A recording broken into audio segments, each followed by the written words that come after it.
பற்றி நாம் இன்றைக்கு பேசுகின்றோம். அவருடைய சரித்திரத்தை அறிந்து கொள்ள ஆவலாக இருக்கின்றோம் என்று சொன்னால் அதற்கு அண்ணன் அவர்கள் தான் காரணம். ஆக இப்படி நடிப்பில் மட்டும் தேசபக்தியை அவர் உருவாக்கவில்லை, அவர் தன்னுடைய தனிப்பட்ட வாழ்க்கையிலும் ஒரு தேசபக்தராக இருந்தார்.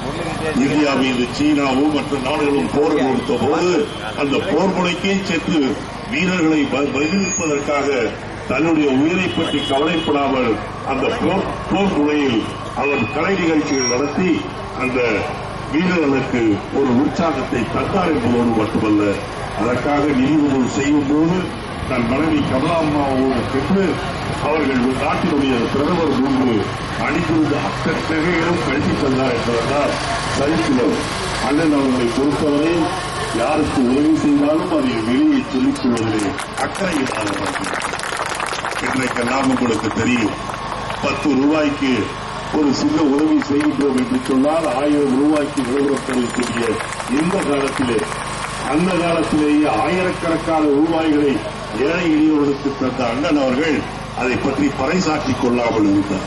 அவர் மட்டுமல்ல, அவர் சார்ந்திருந்த காங்கிரஸ் கட்சியும் அப்படித்தான். செய்த சாதனைகளை சொல்லாத காரணத்தால் 67 பதவி இருந்த காங்கிரஸ் இன்று வரை பதவியை பிடிக்க முடியவில்லை. ஆனால் இன்றைக்கும் உயிரோட்டமுள்ள ஒரு காங்கிரஸ் கட்சி தமிழகத்திலே இருக்கிறது என்று சொன்னால் அதற்கு 2 பேர் காரணம். ஒருவர் பெருந்தலைவர் காமராஜர், இன்னொருவர் சிக்கத்தலைவர் சிவாஜி. இன்றைக்கும் காங்கிரசின் தலைவர்கள் என்று சொல்லக்கூடியவர்களை பல பேர் அந்த காலத்திலே சிவாஜி அவர்களால் ஈர்க்கப்பட்டு இந்த இயக்கத்திற்கு வந்தவர்கள் என்பதை யாரும் மறுத்துவிட முடியாது. அண்ணன் அவர்களை பற்றி சொல்லிக் கொண்டே போகலாம். அவரை பற்றி அதிகமாக விளம்பரங்கள் அவர் செய்து கொள்வதில்லை, செய்து கொள்ளவும் இல்லை. காரணம், அவருக்கு அவருடைய தொழிலில் மீது நம்பிக்கை, அந்த தொழிலை சுத்தமாக செய்யக்கூடிய நல்ல நடிகர் தான் என்று அவருக்கு தெரியும். நடிக்க தெரியாத சில பேர் நடிக்க தெரியாமல் எப்படி திரையுலகத்தில் இருக்க முடியும் என்ற காரணத்தால் மக்களிடையே நடித்து புகழ் பெற்றார்கள், பதவியும் பெற்றார்கள். ஆனால் நடிக்க முடியும் என்ற காரணத்தால் மக்களிடையே நடிக்காமல் திரையில் மட்டும் நடித்து வரக்கூடிய ஆறுகள், திரையிலே நடித்த 6 அண்ணன் நினைத்திருந்தால் மக்களிடையே நடித்திருந்தால் அகில இந்திய அளவிலே மிகப்பெரிய பெற்றிருக்க முடியும். பதவி பெற்றால் தான் ஒரு பெரிய மனிதன் என்பது கிடையாது. அவர் மறைந்து இத்தனை ஆண்டுகள் ஆகியும் இத்தனை பேருடைய உள்ளத்திலே கூடியிருக்கின்றாரே, அந்த பதவிதான் அவருக்கு மிகப்பெரிய பதவியை தவிர ஏதோ கவுன்சிலர் பதவியோ, எம்எல்ஏ பதவியோ, எம்பி பதவியோ, மந்திரி பதவியோ, முதலமைச்சர் பதவியோ பெரிதாக அவர் இழைக்கவில்லை.